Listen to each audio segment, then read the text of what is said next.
If you are struggling to defend leg locks, you must stop just crossing your feet every time someone enters an entanglement because it is not always the correct thing to do, and in some cases it puts you in even greater trouble.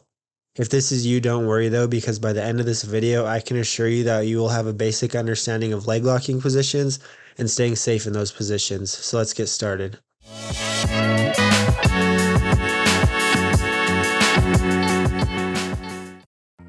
To keep things simple, I'm going to separate the positions into two different categories: straight positions and cross positions.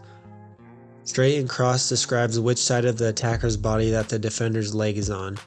In straight positions, the defender's leg is on the same side of the attacker's body, not across. In cross positions, the defender's leg goes across the attacker's body to the opposite side. Now let's put the specific positions into their categories. For the straight positions, we have a Rimiyashi, aka single leg X, and outside Ashi. For the cross positions, we have cross Ashi, aka the saddle, and 50-50. There's positions other than these four, but they are all fundamentally slight variations of these. Now let's talk about hiding our heel.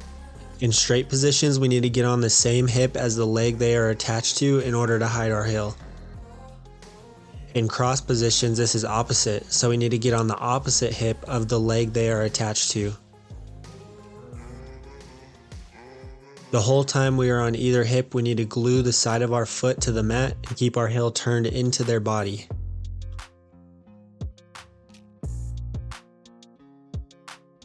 When our opponent continues to try to dig the heel and we feel like just hiding from our hip isn't going to stop them from getting a bite, we need to straighten our leg and roll through to continue hiding our heel.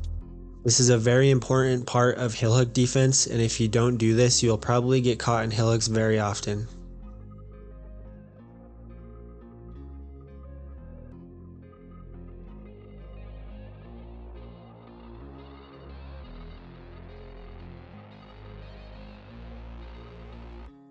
Now we'll talk about escaping each position separately, starting with the straight positions. Starting with single leg X, one of the best ways to escape is to stand up. We have to do this properly, otherwise we won't be able to get up or they will expose our heel.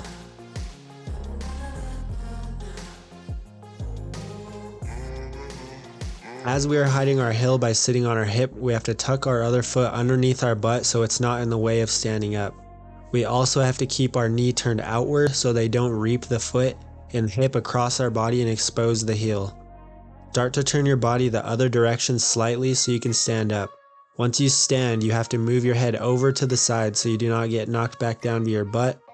From here you can start pilling the legs and back stepping over.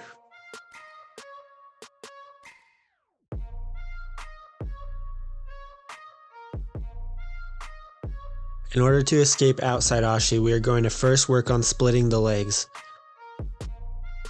Once we split the legs, we are going to pummel inside, which will allow us to place our foot on our opponent's hamstring and kick out.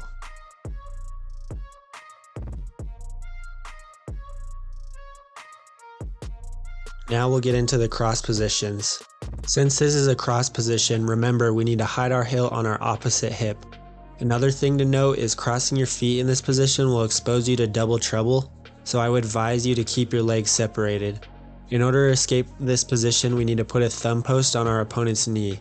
Then we can work to post our free leg on our opponent's hamstring if it is exposed. Once we do this, it should be pretty easy to kick out and extract our leg.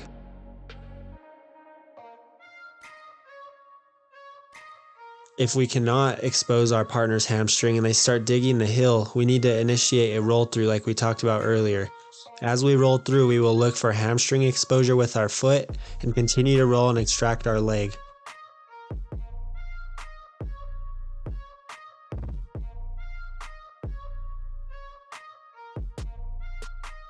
In 50-50, both you and your partner are equally in danger of attacks.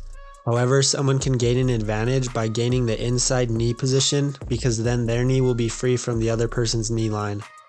Knowing this, we don't want to allow our partner to free their knee from our knee line.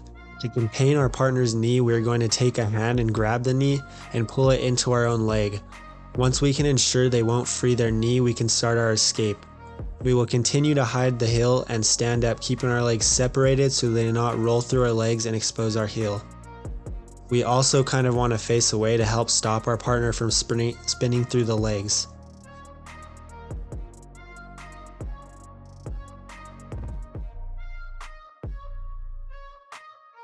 Then once we successfully stand up without letting our partner spin through our legs, we can begin scooping our partner's feet and pushing them away so we can step out.